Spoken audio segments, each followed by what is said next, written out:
¿Crees que por fin podría caer la dictadura de Maduro el próximo año? Si cae será de manera violenta, y si soy de Venezuela sé a qué me refiero con vivir en una dictadura. Espero que no sea violenta. Espero que no tenga que recurrirse a la violencia. Espero que la presión internacional y la presión política y social de los venezolanos haga que Maduro haga lo que deben hacer todos los dictadores. Agarrar su dinerito, irse a Moscú. Ya tiene casa en Moscú, seguro. Te puedo apostar que tiene casa en Moscú. Es más, te puedo decir en qué barrio tiene su casa Maduro.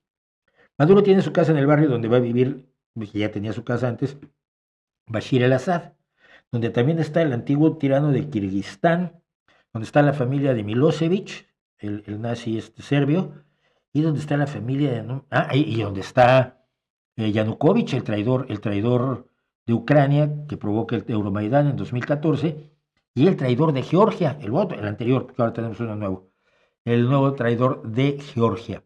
Entonces, seguro Maduro ya tiene ahí su casa, tiene su dinerito guardado y se va y ya deja de estar molestando.